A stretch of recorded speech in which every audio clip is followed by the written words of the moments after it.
समझ नहीं आ रहा अपने सैलरी इंक्रीमेंट का क्या करूं। बेटा इतना क्या सोच रहा है? अपने म्यूचुअल फंड्स के एसआईपी का टॉप अप करा ले। This is the right time. क्या? समझ में नहीं आया।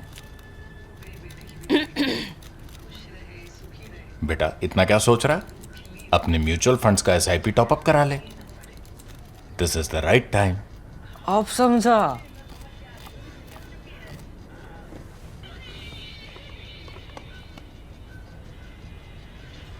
Mutual fund investments are subject to market risks. Read all scheme related documents carefully. Welcome to the Worldview with Swasti. The US CENTCOM has announced a new blockade of the Hormuz that has now come into effect, and the US Special Forces units continue being deployed at the Persian Gulf. What should we expect in the Gulf War? And to help us unpack that, I am very pleased to welcome Dr. Alfred Connable, famously known as Ben Connable.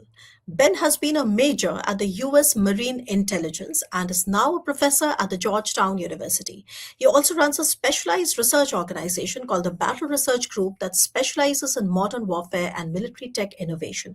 Without further ado, let me welcome Ben, who today will be making his first ever appearance on an Indian media platform, starting with the Worldview with Swasti. So Ben, welcome to the show. Welcome to the Worldview with Swasti. And I believe this is also your first outing with an Indian media house. So I guess, we're looking forward to having this conversation. It is, and thank you for having me. Thanks. So let me just start with the latest, which is that Donald Trump had announced a blockade on ships exiting or bound to the Iranian ports. So now United States has a blockade on Hormuz. So far, we had seen the selective blockade of the Hormuz by the IRGC, and now the United States has done it. And it has also come into effect. Let me just start from there. Where do you think this is going, and what is the implication of this particular blockade? I'm not sure anybody could accurately forecast where this is headed because it's changing so rapidly, and a lot of the decision making seems to be constrained to the very top levels of our administration. Typically, this would be a much larger kind of collective policymaking effort across the U.S. government. That kind of has been very much tightened and limited to the top. So our collective insight across the national security community has really been limited.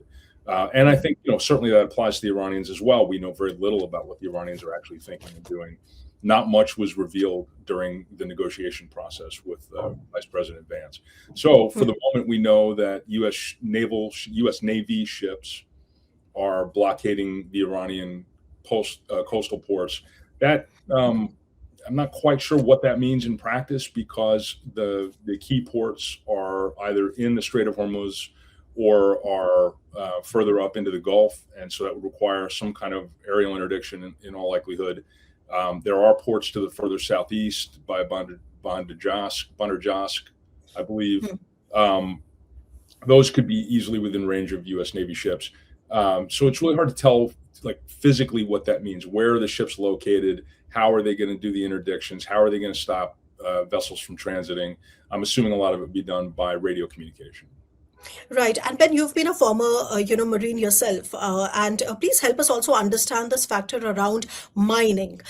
We've been tracking it for a while, and there's a specific reason I'm asking you that question, because there is a perception that Iran has thrown at least some mines. That perception could be wrong, but I mean, the perception is there. Now, you tell me from your professional experience, how do you see it and how difficult or not it is for United States to then, minesweep? I mean, where is that part of the story fitting in? Mines make things very difficult. And the interesting thing about mines is you don't actually need to put any in the water. You just need to say that they're there in order to disrupt commercial shipping for sure. So, for example, a major insurer like Lloyd's of London has to react to an announcement of mines being physically present in a certain body of water. So whether or not the mines are actually there, I'm not sure we know. We probably can see some of them using various radars through the water. One of the real complicating factors here is that the United States has gotten rid of almost all of its minesweeping capabilities. So even if we were to put U.S. Navy ships into the strait within close missile range of the Iranian coastline, it's not clear that we would have the immediate capacity to do real minesweeping. We have one or two littoral combat ships that have that capacity. I don't think the United States would want to put those big deck ships in harm's way like that. Right. And then also, let me just ask you a bit about what is the purpose of this concentration of the different special forces that we see in around the Persian Gulf? I mean, right from the Army Rangers to the Delta forces to, these divisions, I mean, what is the purpose? Do you still think that getting the enriched uranium out of Iran is still a military objective for the United States? Or do you think that, I mean, because one doesn't know, the goalpost keeps shifting. It becomes very difficult for those that are trying to, make a consistent analysis of what is going to happen. But you do see that there is a lot of special forces around it. So what do you think is the purpose of that? It's a good question. I don't speak for the U.S. government, and I certainly don't know the location of any special operations forces or their intent. However, what is publicly known is that there's at least one, if not two, Marine Expeditionary Units within striking distance of the Iranian coast. And then we also have probably about a brigade of 82nd Airborne soldiers who are capable of doing aerial insertion. I believe we know that there are some Rangers somewhere around in the region. So they are capable of physically going into Iran. We've already demonstrated that with the extraction of the pilot that was shot down. However, as I've discussed elsewhere, and others have made this point as well, that kind of operation to go into a deep underground facility that has been damaged to extract uranium that weighs possibly about 2,000 pounds, about 1,000 kilograms, not quite knowing where it is, also having to handle it very carefully because it is radioactive, requires measures and vehicles. That's a very complex and probably long-running operation with a lot of risk. I'm not sure that is a viable operation. And what are your views on, this probability of any kind of ground invasion? Of course, it sounds very complex, of course, at the outset because of the size of Iran. But, help me understand also technically why this is so unviable or not. I mean, please correct me if I'm wrong. But the U.S. military can probably do anything it wants to do. The question is, what are the requirements, the physical requirements to get the job done? What is the strategic purpose? And then ultimately, what kind of casualties and losses are we willing to accept in order to accomplish our goals? So we could, for example, the two major scenarios are taking Kharg Island, which is in the northern part of the Gulf, and holding that as possibly a bargaining chip in negotiations because about 90% of Iranian oil flows through there. The other one would be to physically insert U.S. military forces on the ground to pry open the Strait of Hormuz. Both of those are high-risk operations that would potentially stick us in on the ground for an extended period of time. And by extended, I mean potentially years. So Kharg Island, you could do that probably with about 1,000 troops. That's a rough estimate. But you would be putting those troops in harm's way. They would be within missile range and even artillery range of the Iranian coast, which could then lead you to want to put troops on mainland Iran, which could then lead to an expansion of operations. Opening the strait is much more complex. It requires a very significant military campaign, probably seizing Bandar Abbas and about 300 kilometers of terrain east and west of Bandar Abbas. My estimate that would take about 3 divisions of troops and all of the supporting mechanisms, and we would be there for quite some time. Right. You mentioned a couple of things. You mentioned that the Kharg Island invasion, so to say, is something which can be done, but it is going to put the U.S. troops within the missile ranges from Iran. Here, I am tempted to ask you, what has been the assessment? And of course, here we are all making guesses because you're speaking for yourself. But what has been the estimation, let's say, among the scholars or among the veterans that have been following this war, that for at least 41 days, the United States and Israel have degraded Iran's ballistic missile capabilities and other military capabilities, right? After 41 days of being bombed, what risk do you think Iran can still put militarily to the United States? Well, considering the Kharg, situation were to go ahead, they've demonstrated the capacity to continue to fire missiles. I mean, and military operations typically are not decided from the air alone. They almost always require some kind of ground not necessarily an invasion, but certainly some kind of operation to seize and control terrain. There are limited exceptions, like, for example, Allied force in 1999. But if we're going to take and hold Kharg Island. Could the Iranians attack the troops there anytime from now into the future? Yeah, they could. There's no way we can 100% confirm that we've destroyed all of their missile manufacturing and storage capacity. And again, as I noted, because Kharg Island is so close to the Iranian mainland, it could actually be hit by much shorter range and conventional weaponry. So the options to hit Marines, soldiers that are on the island are extensive. And there's no feasible way that we could eliminate those in the near term or going forward. Right. And you also mentioned something interesting, which again tempts me to ask you this question. You said that United States military can do whatever it wants, right? And yet we see a very, asymmetric kind of a manner in which it is unfolded. Please help us understand, how have you seen the military aspect of this entire Operation Epic Fury unfold? I'd really want to understand from you and from your experience. Well, when I say that they can do whatever they want, I mean that in a kind of very literal, practical sense, as long as you assume that you're taking cost, risk, and everything else into account. So I can walk 30 miles, but if I don't bring enough water and my legs aren't capable of doing it, then it's not going to be successful. So you have to be willing to, again, acknowledge and accept all of those things up front. And so if we put troops there, it is going to. I don't think the Iranians can defeat us on the ground.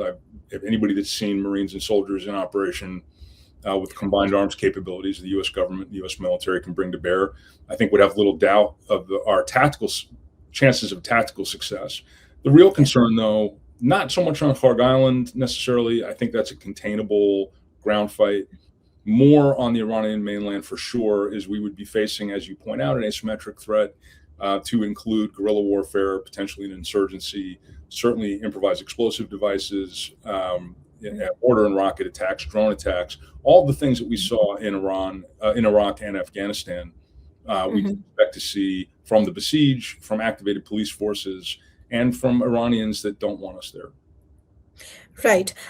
You also mentioned, the fact that the asymmetrical cost has been quite staggering, generally, because the United States may have, or the GCC for that matter, they may have billions of dollars of very advanced weapons. But the real problem out there is that what do you do when you have a swarm of drones, which is, much cheaper and is capable of inflicting a far bigger damage, than your weapons can protect.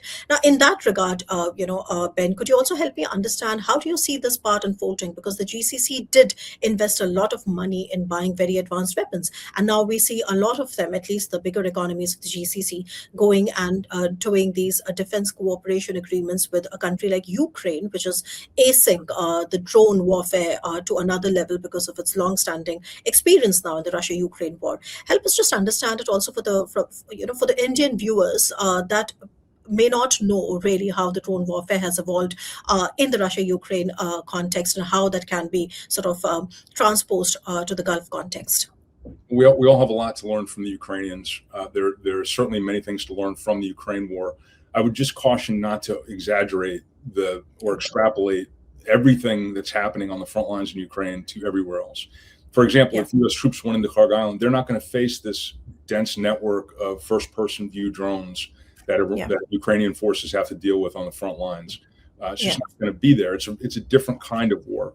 And the Gulf states have been facing the threat of Iranian missiles for decades. There's nothing really new there, except the fact that the quantity of longer range missiles like the Shahed, which is really kind of a guided missile more so than a drone in a lot of ways. I know a lot of people would debate that.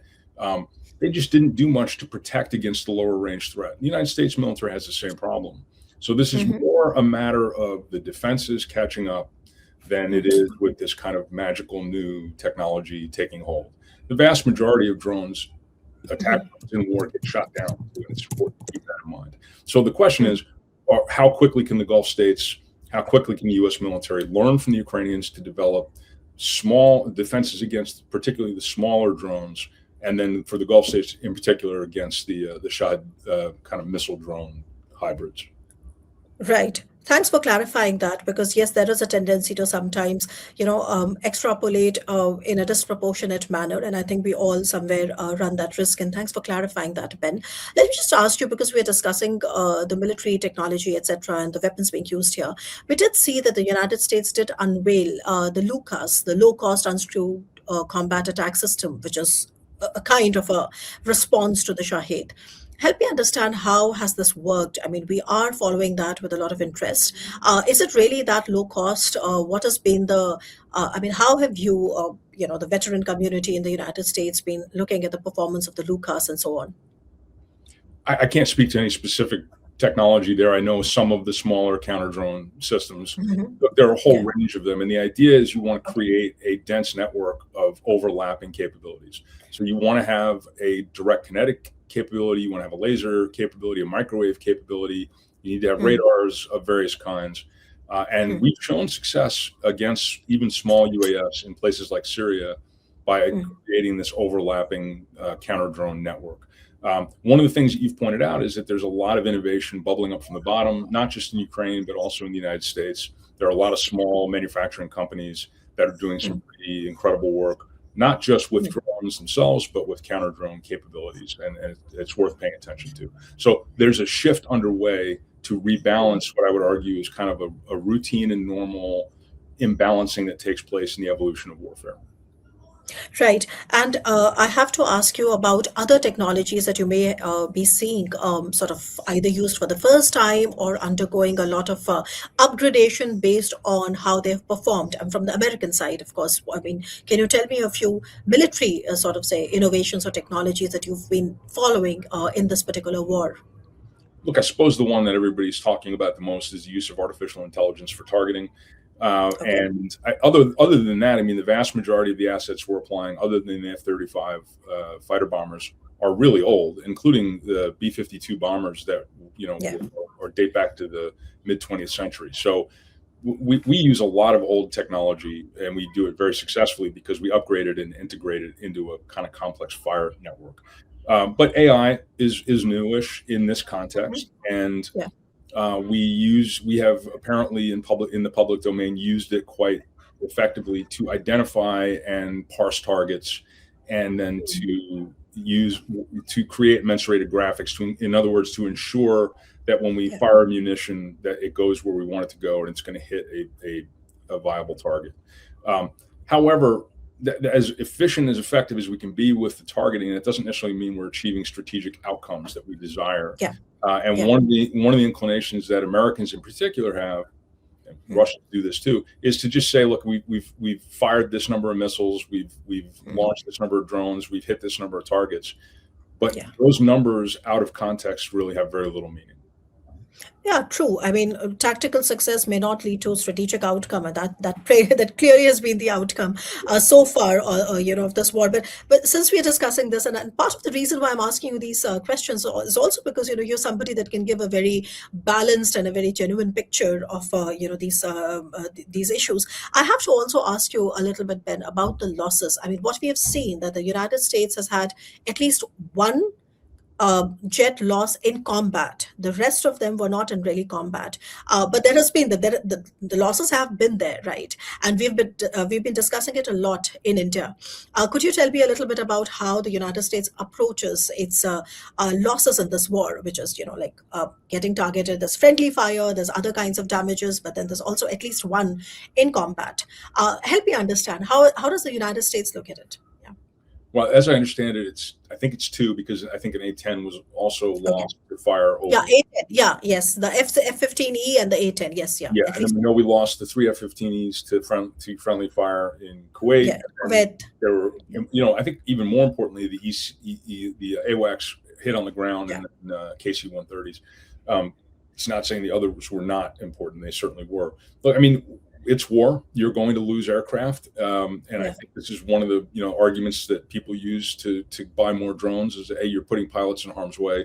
The counter argument to that is, if you want to be effective in warfare and be able to have repeatable strikes against an enemy, you have to be able to drop bombs, which means you're gonna lose planes.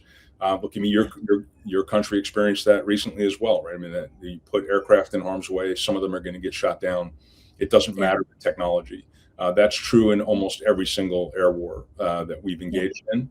And the longer you're there, the chances start racking up that you're going to lose more. So we can expect additional losses if we go back to fighting. Right. And what do you see is the probability of that? I mean, do you think the war is over, or do you think it's a pause? Because I don't see the talks leading to anything significant. The Iranians are still stuck on on the nuclear enrichment. I know these are larger political and geopolitical questions, but just the military part, Ben. I mean, do you see that what we're experiencing right now is more of a pause than really a resolution? Or is there, I mean, or does Donald Trump think that enough is enough and I just now want to find a way to just get out of this mess? I mean, we're all struggling with the broader geopolitical questions. We all want to know what's Yeah. going to happen next, and we're all, to some extent, kind of, scratching our chins and wondering here, really, rather than providing any useful insight. So if I give you my prediction, I mean, I'm not sure it has any distinct value.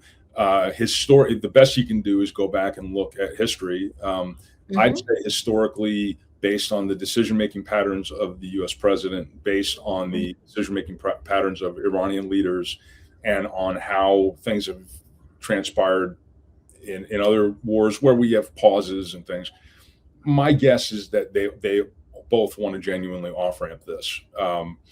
But the problem is when you have a lot of military. So I would argue that if it was a clear decision by either side, that this is over.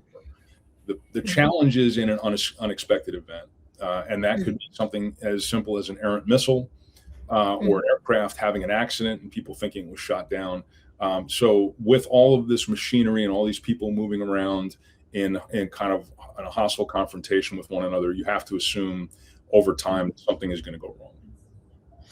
Right. And so far we've been discussing United States and all the other probabilities around whether or not they want to, go on with the military campaign or find an off-ramp. That's one part. But you also see there's a blatant war going on in Lebanon, and you see there's a lot of brutality happening there. By and large, when you look at it as a strategist, right, where do you see this violence and the spiral of violence is going to go before it ends in any reasonable manner? I think one of the biggest mistakes that people who are watching this war make is to decontextualize the combat that's happening around the Iranian coastline and inside of Iran. There's fighting in Iraq as well, I think, which is perhaps even more consequential than what's going on in Lebanon. Iraq is directly supported by the United States. We have U.S. advisors on the ground there. And ostensibly, I need to confirm these reports, but I believe there are U.S. airstrikes ongoing. There's certainly Iranian strikes going against Kurds and others. So, is this going to destabilize Iraq, which I think is extraordinarily consequential? I'm no fan of Lebanese Hezbollah. Be happy to see them go away. However, I don't see an Israeli air campaign or the Israeli seizure of southern Lebanon, re-seizure of southern Lebanon, leading to the results that I think they want to achieve. And it is a little bit ironic that they seem to be repeating the pattern that led to the creation of Hezbollah in the first place. Right. Now, I would have asked you about that and I'm glad you mentioned that you can't decontextualize what is happening between United States and Iran if you don't talk about the other axis, which is on U.S. strikes on Iraq, and then also what is happening in Lebanon. Let me just come to the U.S. strikes on Iraq, and you mentioned that you have, boots on the ground there, so to say. Just help the viewers understand a little bit, because there is a lot of, I think, genuine curiosity to know why is it that the United States is striking Shia militias in Iraq. And again, I have not done the hard work to make sure that the reports of strikes are accurate. So I would want to confirm that first. So this is speaking from kind of place of supposition that some of those strikes have happened. So look, I mean, it's not Lebanese Hezbollah, it's Cuba Hezbollah, which we know is directly supported by Iran, and also probably Lebanese Hezbollah and other militia groups. But we've been in kind of a low-grade war with Cuba Hezbollah for many years, and they have periodically struck the U.S. Diplomatic facilities and U.S. military facilities. They're responsible for some kidnappings, including one most recently, I believe. That they represent, in my perspective as an American policy analyst, they represent a significant threat to the the Iraqi government, the stability of the Iraqi government as a democracy, but also the Iraqi government's monopoly on the use of force. And we know from studying democracies and government in general that if the government does not have a monopoly on the use of force, that it is to some extent inherently destabilized. We don't want to see Iraq destabilized, I think, and certainly I don't, having spent a lot of time there and working with my Iraqi friends. I want to see them succeed and be a stable democracy. So seeing Iraq destabilized by this war in Iran, I think, is one of the second and third, fourth order consequences that we failed to consider at the outset of the war that may come back to bite us later. And I don't know what this means for the future of Connable Hezbollah. I don't see any major operation to eliminate them in the near future. Yeah. I'm not sure how that would be successful. Right. Well, you did mention that there are governments there in the Middle East, and of course, here you were referring to Levant, where the state, the legitimate state, does not have monopoly over the use of force. But that's pretty much the same if you look at the case of Lebanon. It's pretty much the same if you look at the case of Syria. I mean, I think Al-Shura is doing quite spectacularly when it comes to sort of maintaining all sides, but then you see that there's a lot of instability there as well. I mean, I know I've asked you this question earlier, but in the light of what has been happening with respect to Operation Epic Fury and Rising Lion after about 43 days of of an active war, can we expect a little more stability in the Gulf, or do you think that what we are inching towards is more uncertainty? I'm sorry, I hate to throw these big questions, but but the audience also need to make some sense of it. And since you're doing it for a mass viewership, I think the big questions cannot really be overlooked just because I'm talking to a specialist who's been a Marine. But so yes, so going back, do you think that, like I said, I mean, shall we expect anything better? Or do you think that we are all worse off? Of course, I'd like to see it improve, and I'd like to see people in Gaza and Lebanon and Syria and Iraq and Iran all have normal lives and be able to move forward in a healthy and happy environment. But I mean, until kind of the fundamental issues underlying these conflicts are resolved, the unfortunate historical precedent is that they're going to continue. And we've just now destabilized things to a much greater extent. Whether or not it's with good reason, I'll let somebody else argue. But no, I don't think this is a trajectory towards more stability, at least in the near term. We've now upset many kind of assumptions, certainly from the security perspective of the Gulf countries. They're going to have to be reconsidering their security relationships with the United States. Okay. I think one of the things we've left out here is the Chinese interests. I think the Russians are so diminished at this point that we can set them aside for now. They still matter quite a bit, but the Chinese matter more. But let's not forget the Chinese get a significant amount of their oil through the Gulf, and also other chemicals and things. So they have an interest not only in ensuring the flow of goods through the Gulf, through the Strait of Hormuz, but also in weakening the United States as they potentially prepare for an invasion of Taiwan within maybe a year or so. All munitions that we use against the Iranians are munitions that the United States cannot use against the Chinese. All U.S. forces that are destroyed in the Gulf or in and around the Gulf are forces that cannot be used against the Chinese in a prospective war. So one would assume, not knowing anything about Chinese foreign policy, not having insider knowledge, but one would have to assume that the Chinese would try to take advantage of this situation.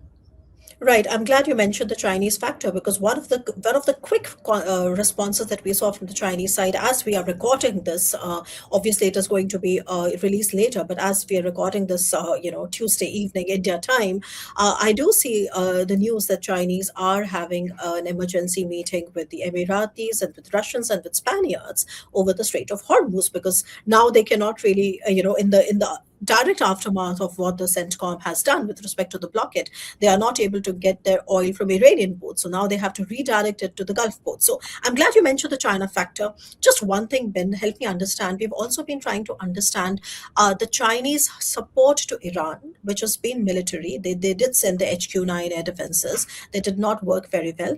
Our assessment here is because, of course, you know that India and China have a live border dispute. So, of course, we take that point very, very seriously. And we recently also had our own Operation Sindoor, where China supported Pakistan with the PL-15 missiles against India and a lot of other multi-domain capabilities. So, of course, the China factor is something which is very crucial for us as well.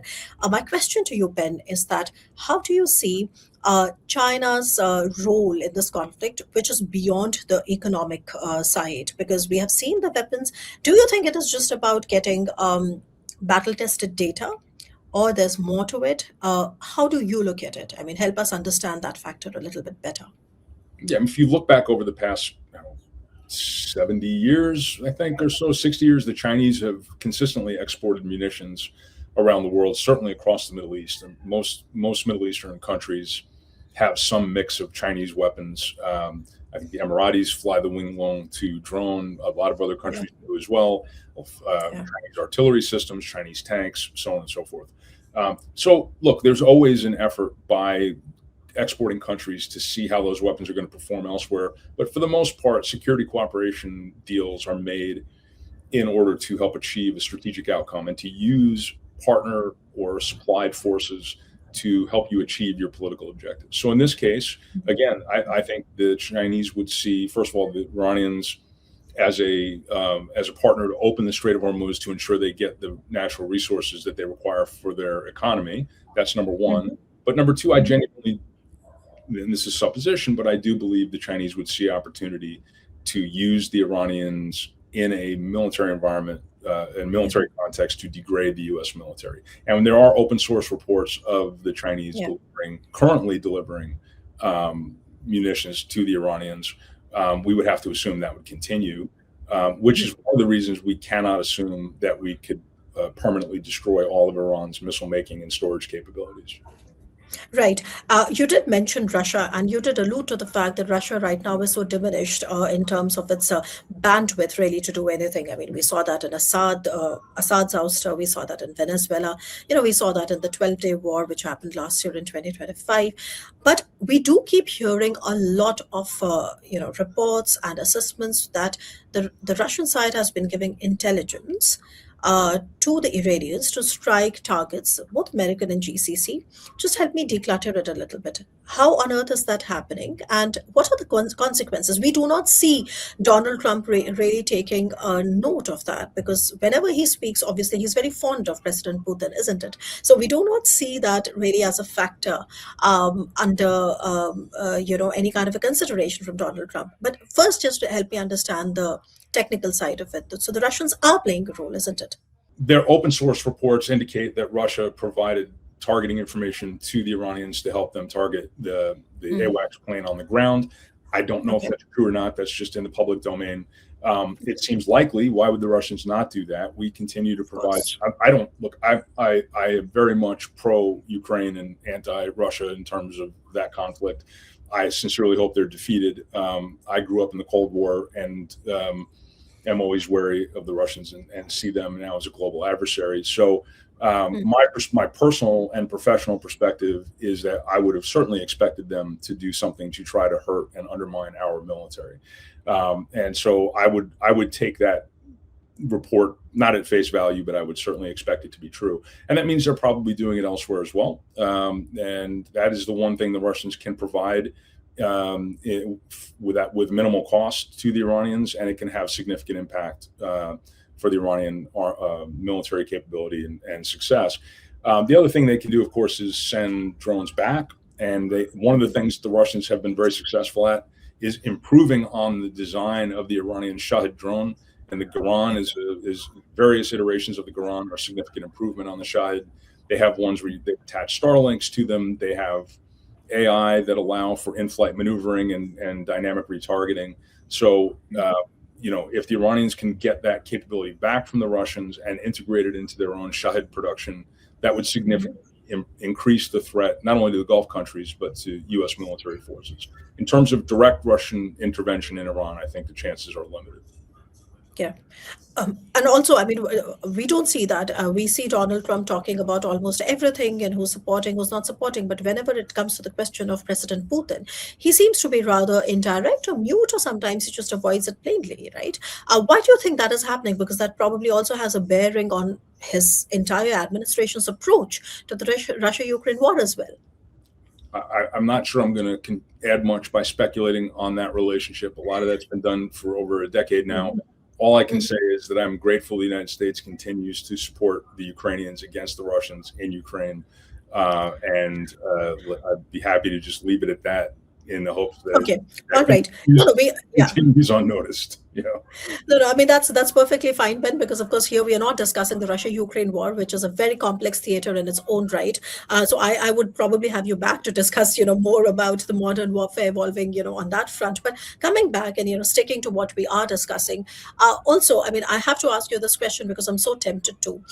Do you think that there was, this approach, this popular approach in the United States about how a surgical strike was able to be carried out by the Delta forces on Nicolas Maduro, and he was ousted. He was, just sort of, taken out of his bedroom in the dead of the night, and that perhaps gave the American strategists some kind of a confidence that they would repeat something like that? Or was that kind of a Venezuela model never really a consideration? What do you think played out? Again, requires a lot of speculation, but a lot of other people have speculated this, and President Trump has made direct reference to the Venezuela case by saying he would pick the next leader of Iran, which is basically what he did in Venezuela. Look, I mean, I don't know which special operations unit carried that out. I'm not going to speculate, certainly when it comes to top tier special forces in the United States. So, however, we know it was a top tier unit. That they did conduct a highly successful, very risky special operation. One of the things about that operation is that it was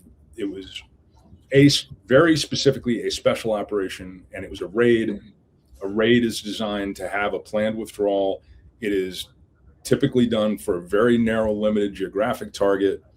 And in this case, we know from public reporting from the U.S. government that the people that conducted the raid had a lot of practice time. They had reportedly built a mock-up of the residence that they went into and were able to train in that mocked-up building. That's exactly what you expect of top-tier special operations forces. And that kind of rehearsal is generally essential to success, particularly in something that high stakes. But one of the things that I think gets passed over is that we were very close to losing one of those helicopters. Again, public reporting that one of the pilots was significantly wounded. If that helicopter had gone down, an MH-47, we might have lost 30 or 40 troops, which significantly altered the outcome of that operation. Unfortunately, I think you can decide whether or not you think it was fortunate that it was successful, but because it was successful, I think, as you rightly point out, that did encourage at least the President of the United States to believe that because of that operation, because of the successful missile strike against Qasem Soleimani at Baghdad International Airport, that military operations could be conducted relatively cleanly and with minimal risk. I think not appreciating how close the second operation was to failure, not appreciating how compounding complexity in a larger scale broad combat operation obviates all of the benefits you get from a narrow targeted special operations raid. Right. And I have to ask you, because Donald Trump has been dropping so many hints about, finishing the task at Iran. He's already mentioned several times that he has already won and the military objectives have been achieved. So, quick question, what are the military objectives that you think have been achieved? And after this, what do you think is going to be the fate of Cuba? Because it has been rather unequivocal, right? I mean, as far as the signals are concerned. Yeah, come back to me on Cuba. In terms of the military objectives in Iran, you said specifically military objectives. I would focus more on strategic objectives. The military force should be used as, this, and I'm just trying to narrow the discussion a little bit. The military operation should be used to help achieve the strategic objectives. Those have wavered significantly, and I don't quite know what those are. I haven't seen them written explicitly, I don't think. I think we can safely say that the United States wants to ensure that the Iranians cannot produce a nuclear weapon. That probably is the overarching objective here. Supporting strategic objectives would be to degrade Iranian military capability, which is a very fuzzy strategic outcome, and it is not a permanent condition. Here's a problem with all of the outcomes that I've heard described, is that they are temporary conditions. And so, not being able to produce a nuclear weapon is a temporary condition, moment by moment. So the second the Iranians start trying to produce a nuclear weapon, they are now in the process of producing a nuclear weapon, no matter what stage they're at. So it's not really an achievable strategic objective in any meaningful way.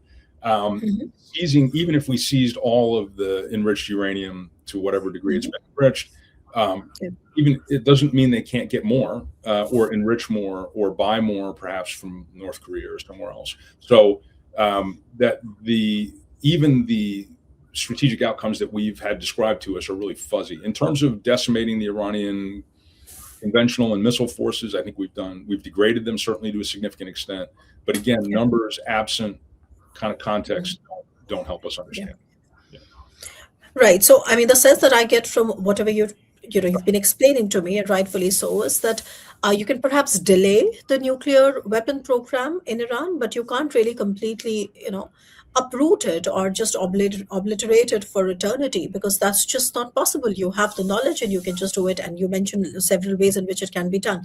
So yes, I think I'm with you that we don't know really what is the strategic objective finally of this. And I think it's still ongoing. So we have much to watch out for. And again, do you want me to sort of circle back to Cuba a little bit and see and ask you the question? Yeah. Yes. Yeah. I mean, I think that certainly the Secretary of State has made clear that Cuba is on the horizon. The president has hinted at it as well. What that means in terms of military operations, I don't know. There has been a blockade of Cuba. Interestingly, the United States made a decision to allow a Russian oil tanker to go through. I don't know how that decision was reached, why it was made. I don't know if there's an official or formal blockade or embargo in place. But we do know that we are choking off Cuban oil supplies that they're heavily dependent on in order to function. So we are degrading Cuba's economy. And I think the hope or belief is that would then degrade the power and control of the government, making them ripe to be overthrown. That is an assumption that did not play out necessarily in Iran. It doesn't mean it won't work in Cuba. But we've been trying to overthrow or undermine that regime since the 1960s, and we have been unsuccessful. So I would hope that at least there's a more cohesive, longer term, well thought through campaign for whatever we decide to do in Cuba than we've demonstrated in Iran.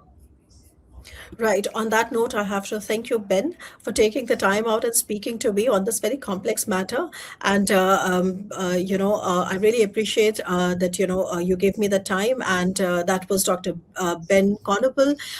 He is a former major at the U.S. Marines Intelligence, and he's also now an adjunct professor at Georgetown University and founder of the Battle Research Group. So, Ben, thank you so much. And I really appreciate you taking out time. Thanks for having me. And you keep watching Worldview with Swasti. We're going to be back very soon.